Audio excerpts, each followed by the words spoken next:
agora chegou o momento mais legal do nosso programa. O momento que a gente mais gosta, o momento mais esperado por mim, Ronei Zanetti, e por meu irmão querido Joel. O nosso quadro Parlatório, Joel. Muito bom, mais um, que nem eu falei no começo, 10º programa, 10º entrevistado na bancada aqui do Liquidificador. E hoje, pra comemorar, né, cara, 10 aí é um número cabalístico, eu diria, bonito demais. Temos aqui uma pessoa muito especial pra nós, né, cara? Eu acho que já vou começar falando das memórias, porque isso pra mim é muito importante. Do dia que eu te apresentei esse cara, né? Fui eu que tive a grata satisfação de te apresentar e você acabou criando uma relação pessoal e eu acredito que ele foi o teu mestre aí no começo. Perigo dizer que hoje só estamos os três aqui porque esse dia aconteceu, cara. É real, eu também acho. Então, queria que você anunciasse ele aí, já que ele tem uma participação importante na tua vida. Vou com todo prazer anunciar esse cara que é um dos Jedis que passaram aí pela minha vida e me ensinaram muita coisa boa e que me faz ser esse profissional, principalmente na vida profissional e também na vida pessoal. O Greg está aqui com a gente hoje, uma salva de palmas! Grande, Gregório! O meu eterno chefe, Greg! Boa tarde, Joel. Boa tarde, Ronei. Cara, é um prazer enorme. Obrigado pelo convite. Boa tarde aos ouvintes. Cara, eu fiquei muito feliz com esse convite pra gente poder bater um papo e aquilo que você falou, né, Joel, de você me apresentar, Ronei. As coisas acontecem nas horas que tem que acontecer, né? Eu fiquei muito feliz, assim, que a gente se conheceu, que eu consegui conhecer o Ronei, a gente conseguiu trabalhar junto por um tempo, né, Ronei? E a amizade só se fortaleceu, isso é muito bacana. Isso é demais. O Greg, galera, além de um grande amigo e um grande mentor, é um grande músico e compositor. Ele está à frente há mais de 20 anos da MRG Comunicação Sonora, que é uma empresa que está muito consolidada no mercado publicitário. E o Greg, além de muitos jingles, muitas trilhas para filmes, séries, para curta-metragens, também, cara, é um excelente músico que já tocou em banda de baile também, fez muita gente bailar nos salões da vida, principalmente na parte do Paraná. Lá no Paraná, Paranazão. O Paranazão. Teve muito baile tocado pelo Greg. E eu quero que você comece dizendo, Greg, da onde que você veio e como era o Greg quando criança. Aonde que você nasceu e cresceu, querido? Caraca, é uma história longa, cara, mas vou tentar ser o mais objetivo possível. Como diz o ditado, segura lá que vem textão. Então, cara, eu nasci em Planalto, é uma cidade do sudoeste do Paraná. Não é essa Planalto aqui perto, não, né? Não é essa do Rio Grande do Sul. É Planalto Sudoeste do Paraná, faz fronteira com a Argentina, próxima a Capanema, Realeza, próxima a Foz do Iguaçu. Uma cidade pequena, né? E eu, desde moleque, com 6 anos de idade, eu tive a minha primeira identificação com arte, com música. Como que isso aconteceu, cara? O meu pai, que arranha uma viola, um violão, na época comprou um violão para ele, na época um violão tonante. E não percebeu que eu teria interesse ou que teria, de repente, um certo talento para aprender a tocar esse instrumento. Tanto que eu pegava esse instrumento escondido de cima do guarda-roupa dele para arranhar. E eu tentei aprender aos poucos sozinho. Tanto que a primeira música que eu fui aprendendo sem formar acordes, somente com o dedo, foi Asa Branca. Olha a música só. Asa Branca. E o que acontece? Ao lado da nossa casa tinha, antigamente a gente chamava eletrônica, aquelas empresas que consertavam rádio, televisão, né? E nessa eletrônica uma banda chamada Som Eletrônico ensaiava todos os sábados nos fundos dessa eletrônica. E eu ficava fascinado, eu ia na cerquinha do lado de casa e ficava vendo aqueles caboclos lá tocar a bateria, o contrabaixo, a guitarra. Eu ficava, cara, que instrumento ele tá tocando e tá saindo nas caixas ali, que legal e tal. E aos poucos eu comecei a participar, ir lá dentro e assistir eles de pertinho. E teve uma vez que eu achei um caderno no chão com o desenho do braço de um violão com umas bolinhas. Enfim, era um manual prático para se aprender a tocar violão. E eu passei a mão naquilo, cara. Literalmente eu passei a mão naquilo e levei para casa. 2 dias depois, eu ensaiando no quarto, o pai viu que eu estava com o violão dele, ensaiando do quarto, o pai perguntou, de onde que é esse caderno? Eu peguei do seu Juscelino, que Primeira era o cara... surra. Juscelino Kubitschek é o nome dele. O nome do cara. E... o pai me pegou pela orelha e falou, cara, você vai devolver esse trem aí, seu robô dele, você vai devolver. Daí fui lá, pro Kubitschek, falei, eu peguei isso aqui, não, pode levar, isso aí tava no chão, ia pro lixo mesmo, pode ficar contigo. Foi ali que eu comecei os meus primeiros acordes. Eu lembro que eu sentava ao lado do poço de água, em casa tinha aquele poço d'água, cantando o Menino da Porteira. Comecei a participar de festivais. E aí teve incentivo do teu pai, né? O teu pai ele começou a te incentivar e por isso que você acaba depois... Ele viu ali um talento, assim, e falou, não, eu vou apostar nesse piá. Foi mais ou menos isso? O incentivo foi ele deixar eu pegar o violão. Literalmente isso. Na época era tudo muito difícil, muito corrido, né? Nós éramos, na época, 3... Hoje somos 5 irmãos, mas na época nós éramos 4 irmãos. E todo mundo pequeno, e a mãe tinha que cuidar de todo mundo. Então... eu acabava indo, participando de festivais. Muitas vezes um cara de uma prefeitura me chamava para fazer playback do Donizete cantando Galopeira. Eu nem cantava, fazia playback para a prefeitura da cidade lá e tal, me vestia, pegava o microfone. Mas não era tipo o Pablo, não colocava uma maquiagem no teu bochecha, assim? Não, de jeito nenhum. E aos poucos, aí, com 10 anos, participei do meu primeiro festival, tirei o primeiro lugar na cidade de Pranchita, outros segundo, terceiro, e eu sempre tive uma identificação com músicas de adulto. Eu era pequeno, mas eu lembro que a primeira música que eu cantei no festival, que foi na minha cidade, foi uma música do Marcos Sabino, Reluz. Brilha no céu de novo uma estrela, né? Aí, início dos anos 80. Início dos anos 80. Então foi ali, cara, que eu gosto disso. Tive sempre essa identificação com música. Aos 14 anos eu já estava tocando contrabaixo numa bandinha local da cidade, uma bandinha alemã que tocava baile nos interiores lá das cidades vizinhas, né? E eu literalmente ia tocar na boleia de um caminhão, como diz aquela música do Milton Nascimento, na boleia. Literalmente a gente colocava as caixas de som num caminhãozinho lá e ia tocar baile pro interior. Eu voltava de madrugada, muitas vezes frio, um geadão, cara, segurando. E você era o mais caixas. novo da banda? Porque, cara, 14 anos, né? Eu era uma criança, eu era o mais novo, no meio de adultos, né? Mas foi ali que eu fui tocando baile. Depois, um pouco mais tarde, aí aos 18, eu já ingressei numa banda profissional de baile mesmo, se chamava Magia Tropical. Uma banda que tocava muito baile para casamento, formaturas, já era traje, terno, aquela coisa toda. Acabava fazendo até cobre do Fábio Júnior, para você ter uma ideia. Famosíssimo na época, né? Uma potência aí nesses anos 90. Sim. Acho que era os anos 80 já, né? Era os anos 80. Não, início dos anos 90 foi. Início dos anos 90. 90, 91, por aí.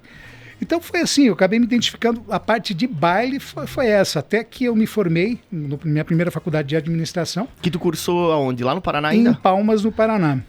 Morou um tempo lá então também? Morei 6 meses, depois Palmas tinha aquele sistema que era o sistema intensivo na época, que era uma semana sim, uma semana não, né? Então eu acabava indo para a faculdade, mas eu sempre estava tocando baile, então eu me formei na faculdade e resolvi que chegava a hora de, tá pequeno aqui para mim, eu preciso ir para outros lugares. Eu e a minha esposa, que na época era namorada, a gente saiu junto de lá, ela morava em Capanema, que é cidades vizinhas juntas, né? E literalmente a gente colocou cada um a sua mochilinha nas costas e muito sonho, muita vontade de ir para o mundo e fomos morar em Curitiba. Ela fazendo cursinho pré-vestibular para fazer psicologia, que hoje é a profissão dela. E eu não sabia o que eu queria. Eu queria tentar me aventurar. Essa faculdade que se formou foi em administração? Administração de empresa, minha primeira faculdade. E vale aqui registrar também, mandar um beijão pra prof. Ele, né? Que certamente deve estar nos ouvindo aí. Um beijo pra ele que liberou o maridão no sábado à tarde ensolarado aqui. Podia estar fazendo uma reforma na casa, colocando alguma prateleira, tá aqui falando com a piazada na rádio, né? Mas eu tenho que arrumar 2 chuveiros em casa. Um beijo pra ele e pra Laurinha, filha do Greg aí, que certamente estão ouvindo. Pode seguir, Greg. Onde é que nós paramos, que eu perdi? Ele tava falando em Curitiba. Chegamos em Curitiba. Né? E aí, depois de Curitiba, então, você morou quanto tempo lá? Então, eu em Curitiba fiquei 1 ano e eu acabei caindo, cara, numa profissão de vendedor de alimentos, licitação pública, de merenda escolar. Olha só, não tinha nada a ver comigo, absolutamente nada a ver comigo. É aquela coisa de quando o cara tá começando a carreira, ele tem que fazer alguma coisa e tá tentando se encontrar. Eu precisava trabalhar porque eu precisava comer e pagar aluguel, né? Enfim, fiquei 1 ano lá e nesse meio termo aconteceu aquilo que até comentei contigo antes, João.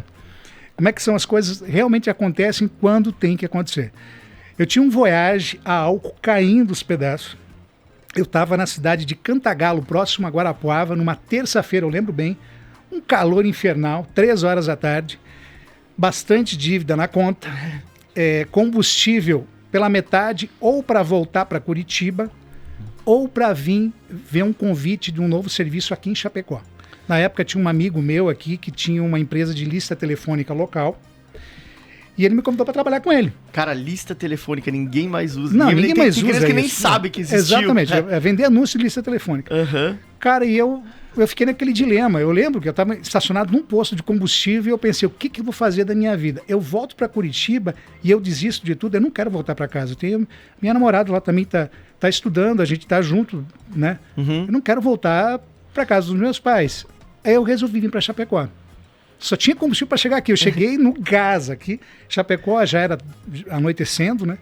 E eu fiquei uma semana aqui, consegui vender, faturar uma grana para abastecer o carro, para pagar um pouco das minhas dívidas que eu tinha lá. E eu resolvi trabalhar aqui em Chapecó. Então me apaixonei pela cidade, cara. Pensei, é aqui que eu vou ficar, é aqui que eu quero construir a minha vida, né? E um tempo depois a minha esposa veio para cá, fez vestibular, passou em psicologia, né? E a gente tá aqui até hoje, cara. Conseguimos construir a nossa vida aqui. Que maravilha, cara. Que história bonita. Essas histórias, acho que esses momentos de decisão, todo mundo passa por eles. Sim. Em algum momento você vai ter que virar aquela chavinha e dizer assim, agora ou vai com medo, né? Vai com medo mesmo, né? Aquela história, não adianta. O cara tem que se jogar. E é isso. E aí você chegou aqui em Chapecó e se apaixonou pela cidade, isso no começo dos anos 90. E aí como que você entrou nesse ramo de produção de áudio, assim? Então, porque só pra falar, você falando agora aqui, acho que as pessoas vão começando a identificar a tua voz. A voz do Greg, ela tá muito aqui na programação da OS Capital e em todas as rádios aqui de Chapecó, porque ele tem muitos, daqui a pouco a gente vai falar mais sobre esse trabalho, né? Mas só pra galera ir sacando aí, eu queria saber como que foi a paixão pelo estúdio, né? Como que você se apaixonou por um estúdio? Como que foi a primeira vez que você entrou num estúdio?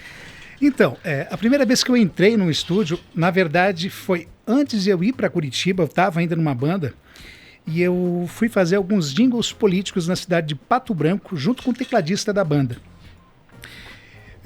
Na época, nem sabia que paródia era crime, né? Sem autorização, o negócio era fazer paródia, né? Foi muito famoso, né? Nos sim. anos 90, principalmente, Exato. fazer paródia de música pra política. Exato. Era comunzaço. Exatamente. E quando eu entrei naquele ambiente, cara, eu falei, cara, surreal. É a mesma coisa que a gente tá aqui dentro desse estúdio aqui de rádio, né? Falei, cara, que fantástico. Que ambiente gostoso, né? Então ali foi meu primeiro contato com o estúdio. E aqui em Chapecó, quando eu estava trabalhando como vendedor de lista telefônica, o dono dessa empresa era cantor também. Cantava em festivais e tal, resolveu gravar um disco numa produtora local, na época aqui, que se chamava Vox Brasil, que hoje é uma agência do Max e da Marisa lá. E eu entrei com 4, 5 composições minhas para esse cara gravar e eu fui acompanhar a gravação no estúdio.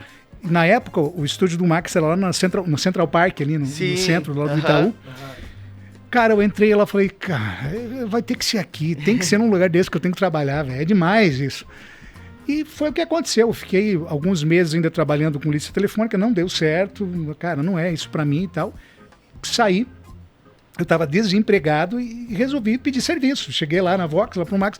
Max, tá precisando de alguém aí, nem que seja para aprender, muito parecido com a tua situação, né? Quando você foi lá comigo. Então eu valorizo muito isso, cara. E, cara, o Max topou. O Max e a Marisa toparam, vem aqui, vamos trabalhar e tal. Na época era tudo muito difícil, né? Então foi... Pra gente se manter, eu tinha que tocar... Na época se chamava Paiol, um restaurantezinho que, do lado do Nelson Orostec ali. Tocava todo final de semana à noite para poder comer ao meio-dia, eu e a minha esposa. Então, a permutinha aquela... a permutinha. E a gente ia levando, cara. Minha esposa na época trabalhava até na Pitol como vendedora, cara. Então a gente sempre tentando. Cara, eu tenho muita gratidão pelo Max e pela Marisa, porque eu aprendi muito ali. Em 5 anos que eu fiquei, eu aprendi muito. Eu acho que muita gente, né, passou por lá, muita gente da publicidade chapecoense começou ali, trabalhou ali. Exatamente. É uma agência também bem emblemática, assim, histórica aqui na cidade. Pessoas que também estão batalhando há muito tempo já, né? Exato. Junto com outras pessoas. Que legal, cara. E depois disso, dando sequência a essa tua história, você então sai dessa empresa que você já tinha começado e tal, e decide empreender. Isso, em 2013 eu resolvi caminhar com as próprias pernas e montei a Mr. G Studio. uma salinha de 2 por nada, atrás da antiga prefeitura aqui de Chapecó, perto, próximo aos Correios, ali na Praça Central. Aham. E, cara, foi o início de um sonho, né? Tudo muito difícil no início, não tinha portfólio. Como que era 2000, assim, tipo, a questão tecnológica? É isso que eu ia pedir. O que tinha lá no estúdio? Era uma controladora, uma interface e um computador? Já era no digital? Já gravava no digital? Sim, foi, cara, uma virada de chave, né? Tava tendo ali, por exemplo, como é que se diz? Uma transformação do analógico para o digital. Isso. A minha formação no início, naquela produtora que eu trabalhava, era o analógico, gravar com rolo. Aos poucos eu comecei a ter acesso a alguns programas de computador. Internet era discada, gente, não é como agora. Era coisa, não tinha como você mandar arquivos pela internet. Era na fase de zip, de fita cassete, né, de mini disc, né? Tanto que as mídias que eram gravadas, spots para rádio, era tudo, tinha que pegar o motoboy, leva lá para a Oeste Capital. Era tudo assim, né? E eu gravava muito no início ali, por exemplo, produtos, né? Som de rua, era com fita cassete, né? Gravar CDs, por exemplo. O follow aqui, o famoso follow tu fazia, tipo, pegava isso, gravava o som da rua, tu ia lá com a fita cassete, gravava pra pôr no spot, é isso? Não, isso até que não, porque até tinha, na época a gente conseguia armazenar alguns efeitos, digamos assim, para você poder montar um spot. Já existiam programas, para você, programas que nem tem hoje, obviamente que limitados, né? Mas dava para se montar um spot já digitalmente no computador, o que não tinha essa velocidade que tem hoje, né? E acesso de qualidade e tecnologia que tem, por exemplo, as DAWs, que é Digital Workstation, né? Que é onde que você vai gravar um jingle, por exemplo, multipista. Era tudo muito arcaico, dá para se dizer assim, né? Bem diferente de hoje. Então foi um processo. Ano após ano as coisas foram mudando, a gente tentou sempre acompanhar essa evolução, né? E aí teve um momento que porque daí, eu só pra explicar também como que eu te conheço, porque o Zeke, né, que é o teu cunhado, o irmão da tua esposa, ele fazia publicidade na UNO, né? Acho que ele se formou lá em publicidade, e eu era colega do Zeke, a gente era da mesma turma, a gente entrou também, estudava publicidade na época, e ele e o Dani éramos colegas. Sim. E às vezes pegava a lotação pra ir pra voltar, sentava junto, aquela história toda. E aí eu acabei conhecendo você e o Zeke, nessa época ele também vira teu sócio, né? Como é que foi essa história? Exatamente. Porque o Zeke chegou, cara, ele era um moleque, velho. Eu lembro, tipo, era um alemãozinho desse tamanho aqui, cara. Sequinho, né? Então, cara, o Zeke veio morar com a gente, comigo, com a minha esposa, com 16 anos. Eu não chamo ele de cunhado, chamo ele de irmão. É o meu irmão mais novo. E começou a trabalhar comigo.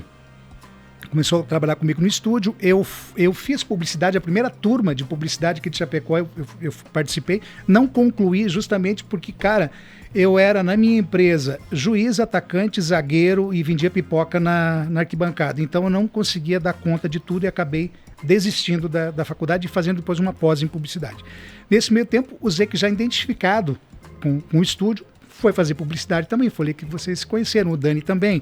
O Dani faz parte da nossa equipe hoje, com 10 anos também, faz parte da família Mr. G, né? Hoje é MRG, no caso. Massa demais.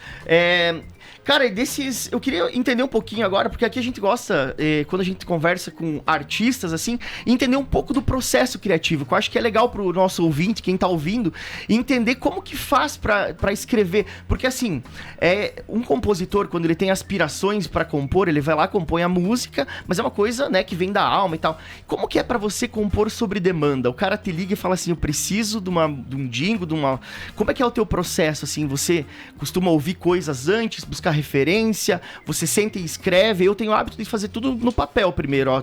Eu escrevo tudo à mão e depois, quando é necessário, eu passo pro computador. Como é que é o teu processo? No caso, o processo de criação de um jingle, por exemplo, né? Isso. Claro que com o passar dos anos você vai aprendendo, criando fórmulas e técnicas em que chega um determinado ponto que é tudo meio que automático, mecânico. Uma coisa que eu bato muito na tecla é que jingle não é música. Jingle é um produto, né? Que tem o objetivo de você vender uma ideia, vender um produto, vender uma marca, né? Então, claro que no início eu não sabia disso, no início era sentar, a minha forma também de criar já é exatamente na lógica, é um papel e uma caneta. Eu não consigo ter um teclado de computador aqui que está escrevendo, eu tenho que ter uma caneta, um papel, rabiscar, eu componho no violão ou no piano, né? Mais no violão. Então, vai lá, vou criando, eu tenho 30 segundos para criar uma mensagem sonora, no caso, um jingle. E com isso, o meu processo de criação hoje é que nós lá na Energia, a gente é extremamente chato e metódico em absorver o máximo de informações possíveis. O briefing. O briefing, certo? Né? Quando vem de agência, sempre aquela troca de ideias, né? Procurar sugar o máximo de informações para ver o que realmente o cliente quer, né? E quando é um cliente direto, que muitas vezes não tem noção, não conhece o que é, ele quer vender o produto dele, mas ele não sabe qual é a forma. Então cabe a nós sentar e tentar entender do negócio dele, do DNA da marca dele, para aí sim criar um produto para ele. Né? Legal. Ontem eu tava com o João Fernando Lucas lá da T12, sim, né? Nosso grande amigo, já teve aqui também. E ele comentou uma coisa muito interessante que foi, eu queria pedir para você, eu pedi dos desafios, né? Qual foi o job mais desafiador, mas eu quero que você comente esse primeiro, que é um trabalho recente que você fez, acho que foi para Uno Chapecó com o Juliano Floss, que é um menino que dança, influencer e dançarino. Isso, do TikTok. E como é que é pra você, tipo, criar pra esse mercado, sabe? Que é um mercado que agora tá bombando. Tipo, músicas e TikTok, elas viralizam, né? E vocês conseguiram criar ali uma coisa que se assimilasse muito a essa narrativa. Como é que foi esse processo? Cara, o processo foi muito legal porque teve troca de informação. A gente teve uma reunião muito legal na T12, né? No João. E foram o quê? 30, 40 minutos de conversa que foi muito enriquecedor. A gente saiu de lá cheio de ideias. E para esse tipo de trabalho, é aquilo que te falo, se você não tem uma referência, fica muito difícil. Ali foi discutido referências, você já tem um norte para onde começar a criar, né? E deu muito certo. Deu muito certo. A escolha da voz foi um cantor, o Lino, lá de São Paulo, que trabalha com isso, né? Então, cara, foi muito bacana. Deu um resultado legal aquilo. Como que é você também, assim, falando... Acho que o Ronei também pode... Então já responde a outra pergunta, que eu acho que também é legal, porque eu acho que esse aí não foi o mais desafiador da carreira, né? Desses 20 anos da Mr. G. Ah, não, com certeza. Eu queria que você falasse do job mais desafiador, o mais difícil, ou que talvez tenha levado mais tempo, ou que empacou mais tempo na mesa, lá não saía, você mudou várias vezes. Tem algum na cabeça aí? Cara, eu não tenho um na cabeça. Na verdade, eu não saberia te dizer, mas teve vários. Teve vários. E faz parte de um processo, né? A hora que você está criando, você não vai entregar um produto pronto para o teu cliente ou para a agência que você está atendendo. Você vai entregar um preview, um monstrinho que a gente chama. E em cima desse monstrinho vai ter os possíveis ajustes ou não. Muitas vezes acontecia de chegar um preview, apresentar, cara, não é isso que a gente quer. Por quê? Porque muitas vezes não era discutido um briefing detalhado, ter uma referência. A gente ia pelo nosso feeling e muitas vezes não conseguia entender qual que era a essência, o que os caras queriam na real, entende? Então foram vários. Né? Hoje a gente aprendeu com esses erros, então a gente procura ser o mais metódico possível para não errar. Eu acho que o método, né, essa coisa de tu seguir uma regra sempre, né, o fazer do mesmo jeito te faz errar menos, realmente. Exato. Porque já vai criando o hábito e tudo isso, né, eu acho que é bem por aí mesmo. Cara, a gente pediu pra você, não sei se já tá na hora, tu já quer pedir pra ele pegar o violão aí pra... Estamos em 19, acho que daria pra seguir um pouco mais que a entrevista aí. Beleza, então vamos Pode ir pra tua próxima aí, vai. Legal. Eu queria que você falasse um pouquinho sobre essa questão que você falou agora, que você contrata também pessoas que trabalham com a voz, né? Vocês são profissionais da voz, a gente que tá aqui agora, eu também me incluo nessa, né? Mas eu queria que você falasse um pouquinho pra galera, pra audiência, quais são, assim, os cuidados que você tem com a tua voz, sabe? Como é que você educou ela pra ela ser nesse tom? Você consegue ter essa elasticidade? Como é que é trabalhar com a voz? Ter a voz como a sua enxada?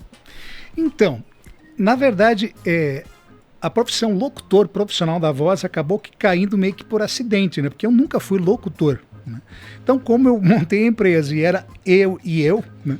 Os primeiros comerciais que eu gravei era com a minha voz. Eu não tinha um acesso a outros profissionais e na época era muito difícil você ter acesso a um número X de profissionais que são profissionais da voz. Tanto que naquela época era muito restrito ao eixo Rio-São Paulo. Ou Porto Alegre. Porto Alegre é um celeiro publicitário de áudio publicitário muito forte. Fortíssimo, muito forte mesmo. Né? Então, na época, os locutores que poderiam gravar comigo era de uma forma local. Quem eram? Os locutores de rádio daqui de Chapecó. Né? Alguns, eu nem vou citar nomes, que foram alguns que trabalharam comigo. Então, eu acabei entrando por acidente nisso. Quanto ao cuidado, eu confesso para todo mundo que eu sou muito relaxado. Eu nunca fui num fonoaudiólogo, cara, eu é uma coisa que saiu, é natural. Saiu. Legal. Show de bola, é isso aí. Mas que quem trabalha exatamente com isso, é óbvio que tem que ter um cuidado, tem que ir no fonoaudiólogo, né? Uhum. Tem que ter uma ideia, né, do que tá acontecendo na tua garganta ali, porque é fácil de ficar sem. Se ficar sem, não tem pãozinho, Exato. né? Não tem cafezinho e leite em casa, não. Só enfatizando o que você falou da questão dos locutores. Hoje sim, hoje a gente tem um casting de profissionais de todo o Brasil que gravam com a gente, até em função da internet, cada um tem seu home studio em casa, com uma puta, com uma qualidade, desculpa a palavra, e que consegue nos atender, entendeu? Então eu procuro sair de cena nessa questão de voz. E aí, nesse caso, você dirige eles, você Exato. consegue remotamente entrar em contato e você vai dirigindo a fala deles para ter determinada entonação naquele Exato. momento, espaçamento, jeito, tempo. E com o músico funciona da mesma forma, né? Com o músico que grava o jingle.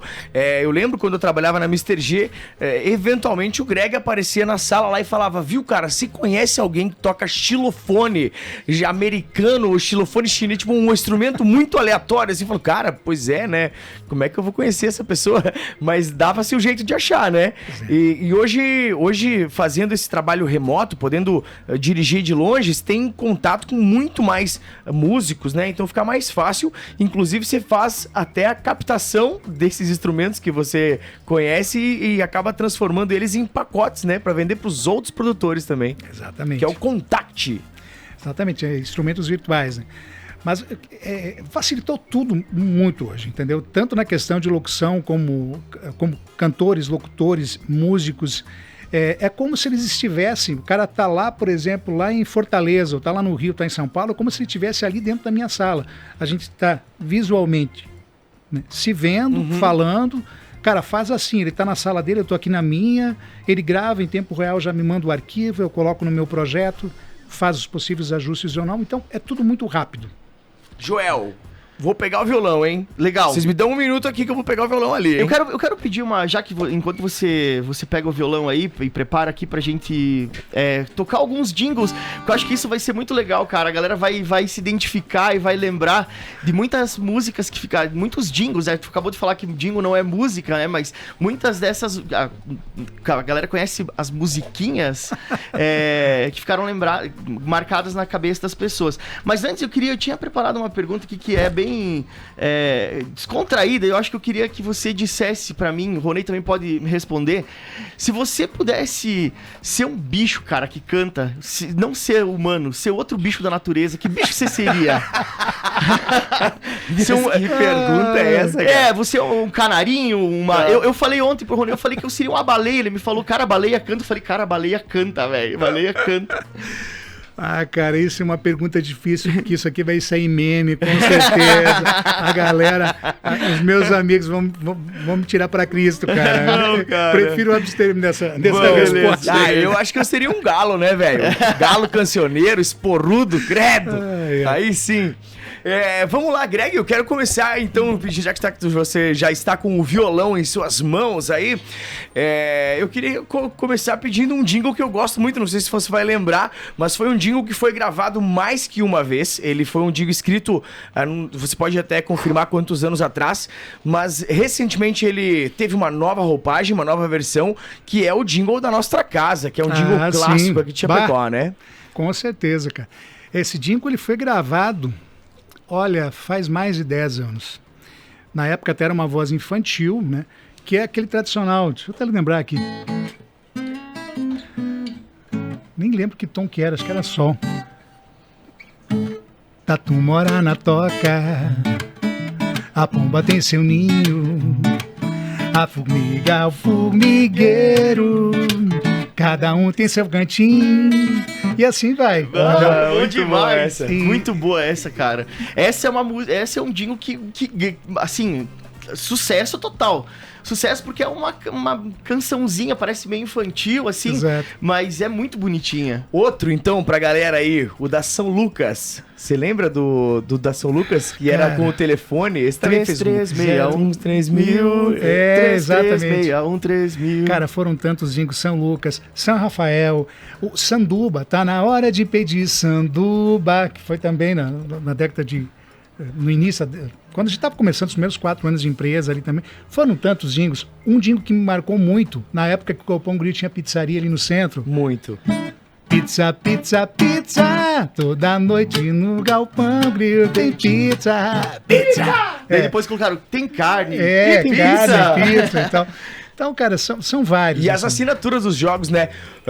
Toda noite depois do jogão, depois do jogão, todo mundo no galpão. Depois do jogão, todo mundo no galpão. Essa também é sua. Exatamente. Legal demais. Tem algum outro aí que você lembre? Cara, tem tantos, eu não sei de cabeça as letras, aquilo que a gente fala, né? A gente Sim. acaba entrando num processo automático, que é um atrás do outro. E eu vou estar mentindo aqui se eu vou lembrar. Ó, Né? eu vou rodar um aqui pra nossa audiência, então, que esse aqui é o completo, não é no acústico aqui. Ah. E esse aqui é muito bonito também. Esse Legal. jingle é um jingle excelente aqui. Escuta aí, ó. Vai bem a qualquer hora, no lanche ou cafezinho, esfirra, brigadeiro, bolo, torta, pastelzinho. De tarde, de noite ou pra começar o dia, tem que ter um toque de sabor, tem que ter sabor e cia. Tem que ter sabor e cia.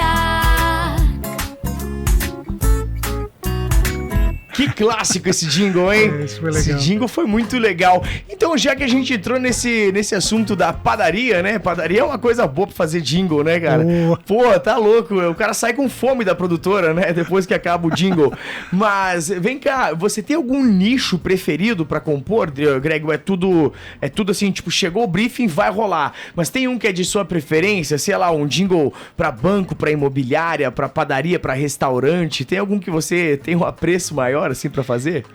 Cara, eu costumo dizer que job é job, né? Chegou, a gente faz. Obviamente que eu tenho uma preferência mais por temas, que já não é aquele jingle específico de 30 segundos, e sim um tema para a empresa ou para um evento fechado, um evento interno ou externo mesmo que seja. Por exemplo, o aniversário de uma cidade, que você tem uma certa liberdade, ou seja, é mais de 30, tem 1 minuto, 1 minuto e meio, você consegue viajar mais e aí sim quase que pensar esse jingle como uma música, né?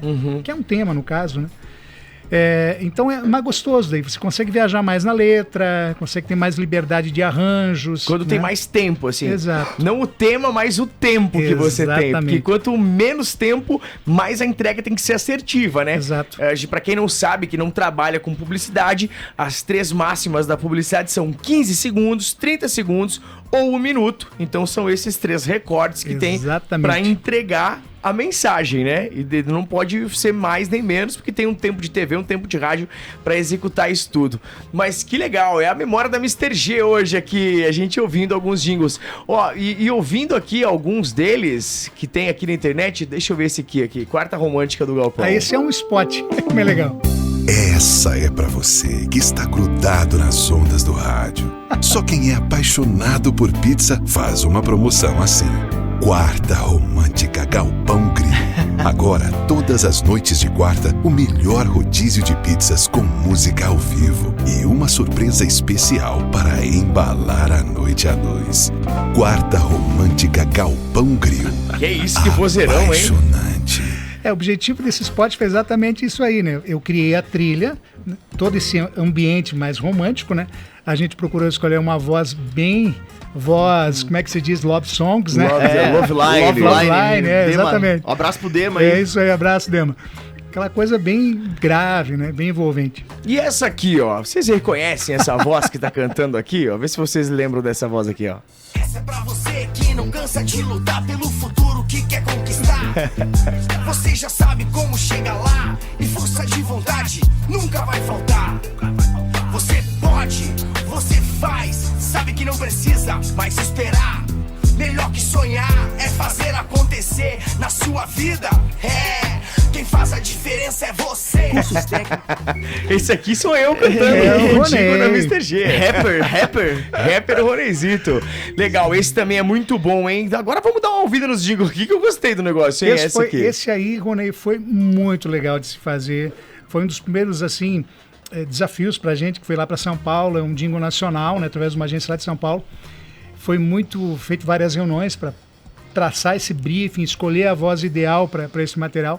Foi muito legal. A entrega foi uma entrega bacana de todo mundo, né? E o resultado foi surpreendente. Vamos escutar. Habibs. Chegou, chegou, chegou. Chegou conquistando o seu coração. Quando bater a fome, o app tá na mão. Sem essa de demora, clicou, pediu, tocou. Bora atender que o Habib já chegou. Oh, oh, oh, chegou Habibs. Oh, oh, Habib chegou. A fome não espera, isso você já sabe. E no app tem tudo pra matar sua vontade. Que tal uma bibisfirra de carne, queijo ou frango? Bora atender que uma toca tá chegando. Oh, oh, oh, Pô, legal demais, hein? E Chegou. como é que é, tipo, trabalhar com essas referências, sabe? Você capta ali, tu tem que ouvir, cara, pra poder se inspirar, digamos, tu vai atrás, ouve uns funk, assim, tem que chegar na produtora de manhã cedo, segunda-feira de manhã vai ter um funkzão pra ir pegando o clima. Eu já cansei de várias pessoas me chamar no WhatsApp e falar, cara, o que tá acontecendo contigo? Te vi na rua, cara, com fone de ouvido, 6 horas da manhã, gesticulando, ou voltando.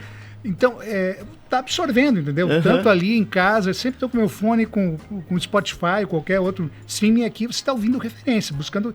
E é preciso, para você incorporar e tentar dar uma entrega legal, você tem que ouvir muita coisa. E já aproveitando, assim, o que tá tocando na tua playlist aí, as últimas músicas aí que tu tem, ou que tu descobriu? A gente gosta aqui muito no programa de descobertas, né? A gente sempre traz música de pesquisa, que a gente vai atrás, busca com informação sobre a música, e a gente gosta muito dessa descoberta, né? Eu queria que você falasse qual foi a tua última descoberta. Cara, eu... Atualmente, até em função dessa nova área que eu tô atuando, que é mais arranjos para novela, arranjos para filmes lá em Hollywood, lá em Los Angeles, é algo um pouco mais cinemático, orquestral. Então, cara, eu tô ouvindo direto Hans Zimmer, Philip Glass. É uma lista enorme. Sim. E eu sou muito relaxado em questão de playlist, cara. Eu não consigo montar uma playlist. Eu vou pesquisando, eu vou ouvindo, acabo não salvando no celular. Mas eu sempre tenho, pintou um nome novo, pera, eu vou procurar e vou dar uma ouvida, né? Uhum. A única playlist que eu gosto, que eu tenho salva, é uma playlist de rock dos anos 80 e 90, quando eu vou correr, eu vou caminhar, que eu gosto de ouvir. Journey e tal. Exatamente. Journey e tal. E olha só, tem 2 jingles de 2 mercados diferentes da cidade que tocam muito, mas muito aqui na programação da Oeste Capital, e são os 2 também desse cara que tá conversando com a gente hoje aqui, que é o nosso querido Greg. O primeiro deles, patrocinador da tarde aqui, ó. É o esse Brasão. Vamos ouvir, depois você legal. comenta esse jingle aqui então, Greg. Se liga, ó. Bateu aquela fome ou esqueceu de comprar pão. Tem que ter brasão, tem que ter brasão. Quer fazer rancho do mês e ter aquele descontão. Tem que ter brasão, tem que ter brasão.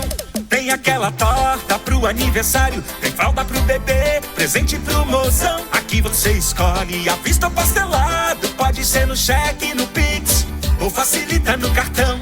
Tem que ter brasão, tem que ter brasão. Tem prazo, tem desconto, economia de montão. Tudo de melhor e sem comparação. Pro dia ser completo, tem que ter brasão. Brasão, vai! Variedade pra família, mais barato, mais oferta todo dia. Quer comprar online sem complicação? Então tem que ter brasão, tem que ter brasão, tem que ter brasão. Tem prazo, tem desconto, economia de montão. Tudo de melhor e sem comparação. Pro dia ser completo, tem que ter brasão. Tem que ter brasão. Que é isso, esse som design no final, né? Tem que ter brasão. Gruda isso na cabeça, cara. Isso aí é um dos nichos que a gente atua também, que é o som do brand, a criação Som de do marcas, branding. né? Tanto que a gente criou aqui para Chapecó, por exemplo, temos de marca sonora. Tem que ter brasão, no caso do brasão. Vários clientes como Expresso São Miguel, a própria Farmácia São Rafael, marcas nacionais como a Havan. E que Esferrier também, que é uma água, né? Lá do Paraná. E várias outras. Então faz parte de um processo isso. É construída essa marca, em cima disso desenvolvido trilhas, jingles, mas sempre respeitando esse DNA que é a marca sonora, né? Que é muito importante, né, cara? Nós aqui também estamos lutando aí com nossos liquidificadores pra marcar a cabeça das pessoas e... Né, que lembrem acho que o áudio, cara, ele é uma coisa que gruda muito, ele cria muita identificação. Então, quando você escuta o barulhinho do WhatsApp, né? Né, cara, é um negócio, tipo, totalmente marcado, assim, na cabeça. E, Greg, eu queria avançar um pouquinho na conversa, e já que tu puxou o assunto das novelas, né? Então hoje, como você sabe, aí o nosso programa tá sendo especial sobre novelas, em homenagem a você que tá aqui sentado aqui com nós. E eu queria que você falasse como que é esse processo que você começou agora, né? Mais recentemente, produzir arranjos para trilhas, né? Então explica pra nós como que funciona esse processo de produzir para quais novelas, né? Agora vamos revelar aí quais são as novelas que o Greg tá trabalhando no momento. Então, vamos um pouquinho para trás aqui. Isso. Como que eu cheguei até aí, né? Eu conheci em 2020 um cara fora da curva que se chama Felipe Leitão. Ele é mestre e doutor em música, em arranjo, se formou nos Estados Unidos. Atualmente ele dá aula numa escola especializada, uma faculdade, lá numa universidade de música na Virgínia. E eu conheci ele, a gente acabou fazendo uma amizade bacana, né? E através dele, dos cursos que eu fiz com ele, eu acabei chegando num mestre Jedi chamado Daniel Figueiredo, que é um cara realmente fora da curva. Ele mora também em Los Angeles, ele que assina todas as trilhas de novelas da Record. E atualmente também está fazendo uma porrada de trilhas para filmes lá em Los Angeles, nos Estados Unidos. E eu conheci esse cara, fiz um teste com ele para participar da equipe dele de arranjadores lá de Los Angeles, passei no teste. Tanto que na novela Reis da Record, que está atualmente agora, se eu não me engano, na temporada anterior, 4 arranjos meus tocaram naquela temporada anterior, mas eu fiz várias, que possivelmente, creio que no futuro agora já irão entrar também, né? Então foi uma porta de entrada. E para mim foi muito gratificante, cara, você tá se envolvendo com pessoas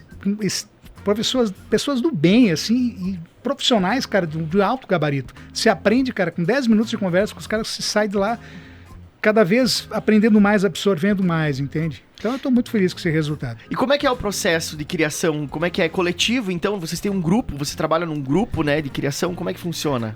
É um grupo de arranjadores que trabalham com ele, né? Então, por exemplo, ele me manda uma base de piano, por exemplo, com acordes, né?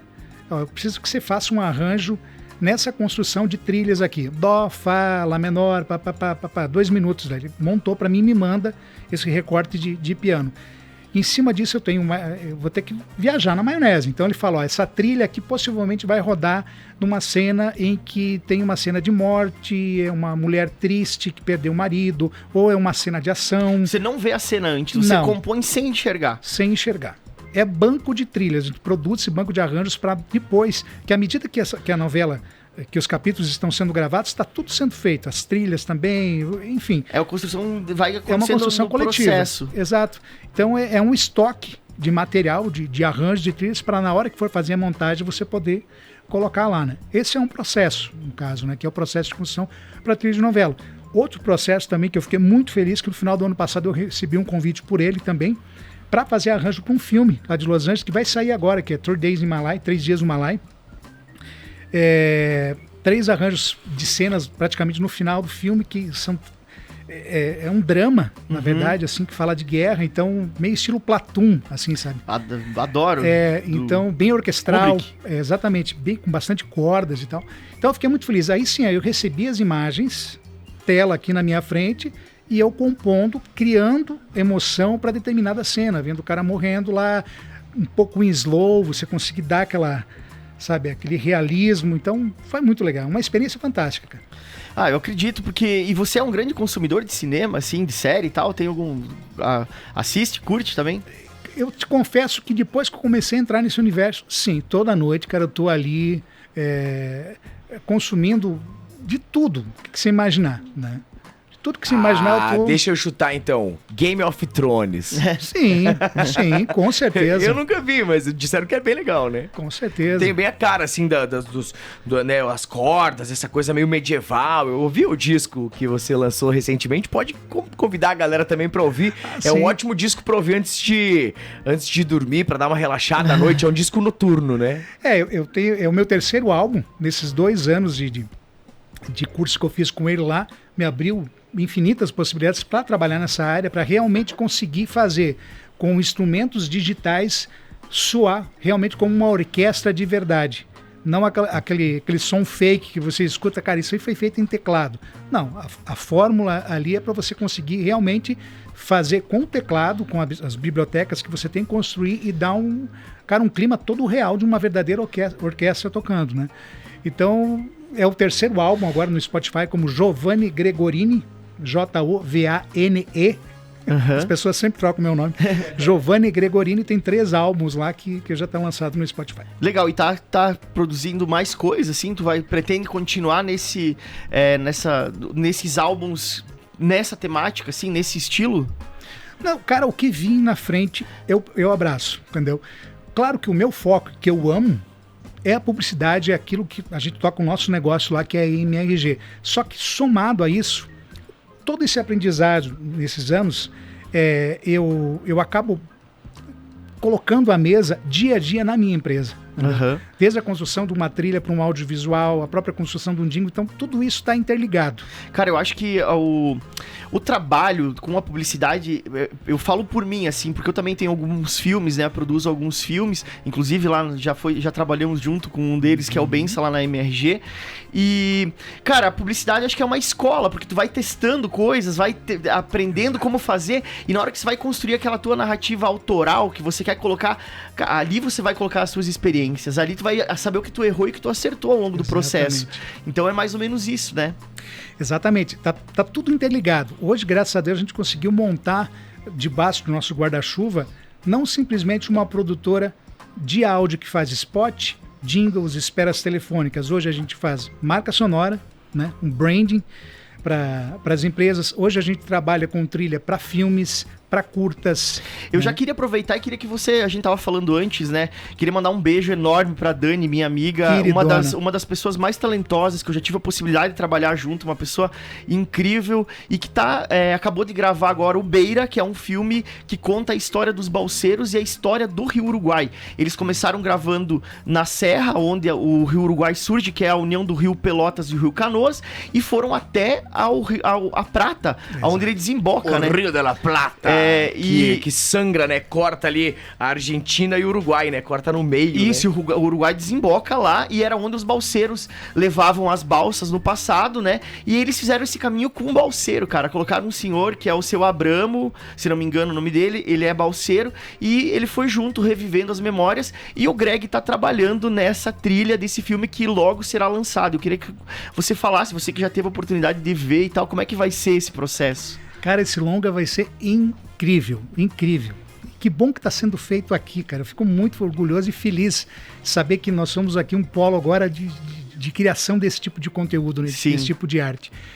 Olha só a coincidência. Há 30 dias antes de eu receber o convite da Dani, da gente sentar na mesa e ela me apresentar esse projeto, eu estava lá no Paraná visitando meus pais. E eu gosto de sentar com meu pai, ele pega a violinha dele, a gente canta as músicas do Tonico Tinoco dele lá e tal. Agora ele quer dar a viola, né? Sim, com certeza. E ele tocou nesse assunto do Rio Uruguai. Eu nunca tinha me perguntado onde é que o Rio Uruguai nasce. Foi ele que começou, nasce em Santa Catarina, né, nos montes lá, e com a mistura de 2 rios, que é o Canoas e o Pelotas, né, e tal. Cara, e eu fiquei com aquilo na cabeça, velho. Cara, que legal, cara. Atravessa, é um rio importantíssimo para nós aqui no sul, né, demais, cara? E nessa época a balseira era a fonte de renda daqui. Isso era fundamental, né, fundamental. Cara? A nossa cidade foi criada, ela se desenvolveu a partir desse trabalho, né? Exatamente. Legal. Ó, vamos pra frente. 15 minutos agora faltando para acabar a entrevista. Estamos indo pros nossos finalmente, mas o Joel tocou num assunto antes que eu gostei e eu quero trazer pra mesa também, que eu acho que não pode passar batido, porque é uma coisa muito comum e faz parte da vida de todo mundo que tá ouvindo a rádio, eu tenho certeza absoluta que na época de política a gente fica com muitas musiquinhas na cabeça, né? Principalmente na época de política municipal, né? Regional, assim, quando é pra prefeito, governador, vereador, né? Aliás, vereador, prefeito, a gente gruda os jingles na cabeça e é carro de som, e é de manhã no sábado às 7 da manhã, aquele jingle passando. Isso é desnecessário, mas vamos lá. Nem Já pode mais, me acordar no sábado de manhã é sacanagem, bicho. Sacanagem, bicho. Mas é isso. E esses jingles também, muitos deles foram produzidos na Mr. G, e eu quero, na Mr. G, que agora é MRG, eu ainda chamo de Mr. G pelo, né, o apreço afetivo. Mas eu queria que você contasse um pouco pra galera como é que é essa época, né? Porque existe o Toma lá da cá, o clássico Toma lá da cá, né? Entre os candidatos. E aí a produção tem que ser enérgica, precisa ser urgente, né? E precisa ser de um dia pro outro. E é muita produção, é muita demanda. E como é que são esses dias de política pra você? Então, a questão de política a gente procura ali na empresa, realmente é uma loucura, é uma correria. Então a gente procura hoje tentar estabelecer alguns filtros. O nosso foco é publicidade, a gente não pode esquecer isso, que é a nossa publicidade do dia a dia. São datas sazonais, épocas sazonais, que é o caso das eleições, que são 4, 5 meses ali que envolvem, né, pré-eleição, produção e tal.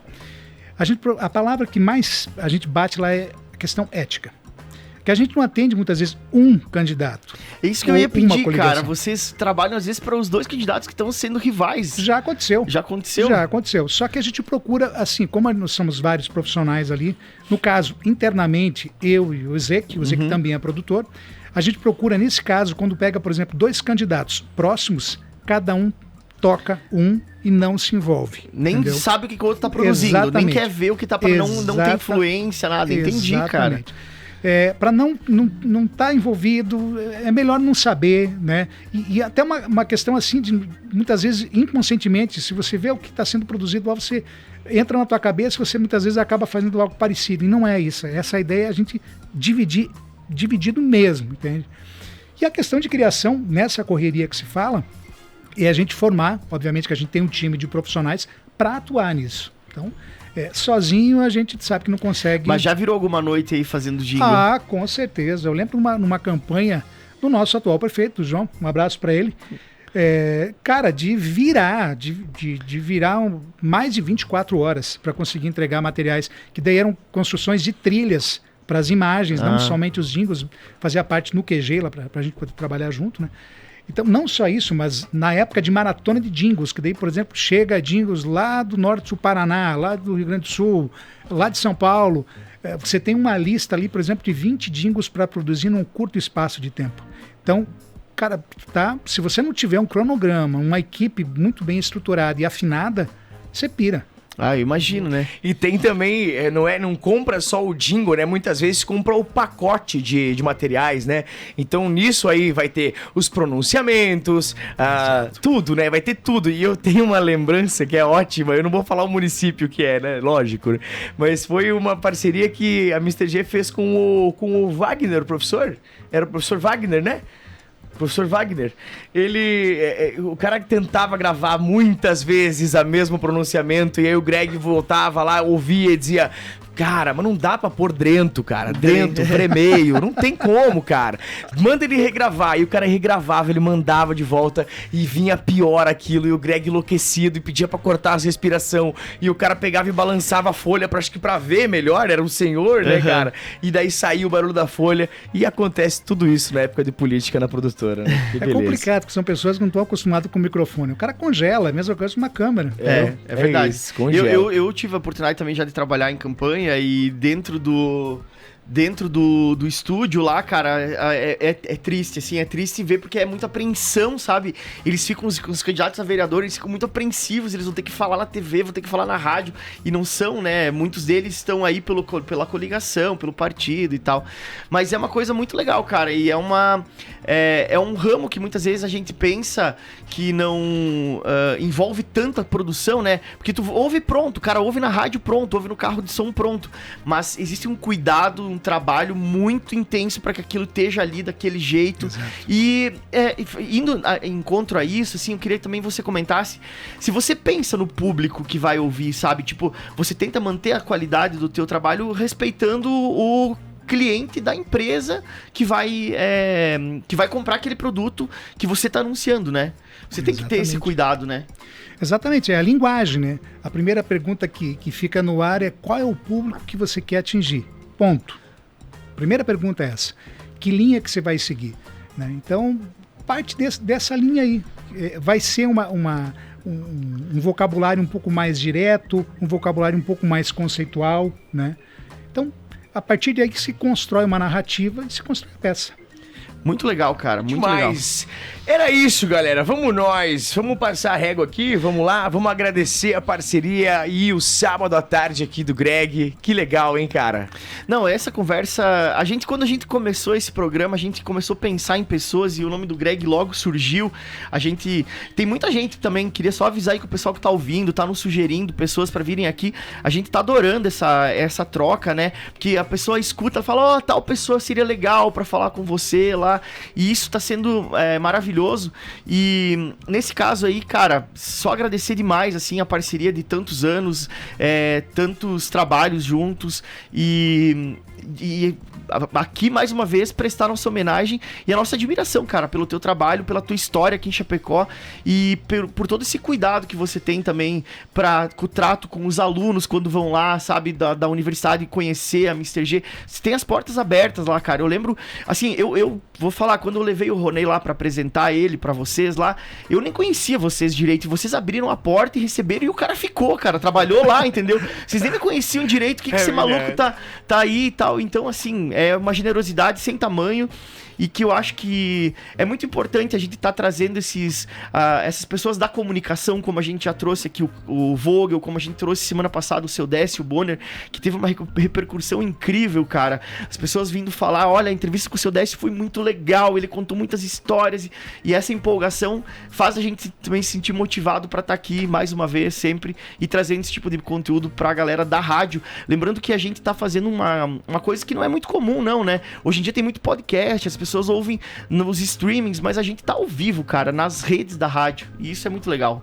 Legal, então era isso, o microfone é aberto agora pro Greg fazer as suas considerações finais. A gente vai para um bloco de sons, volta com a dose de design e o nosso bye-bye, mas agora microfone aberto para o Giovanni Gregorini, o cara da MRG Comunicação Sonora.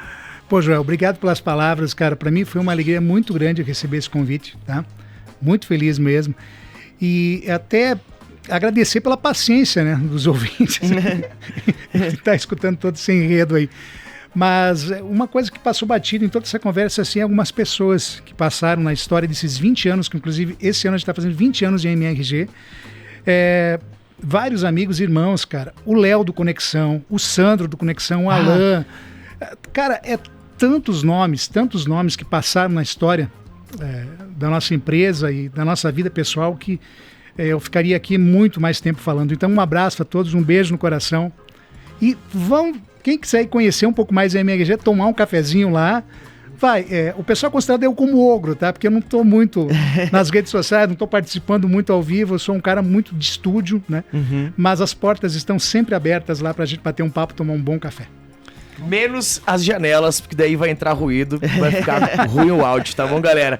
Vamos lá, bloco comercial, obrigado, Greg! Que legal essa resenha, 4 horas em ponto. A gente vai com o José Augusto, pedido da Dona Sônia, trilha de novela, agora aguenta coração!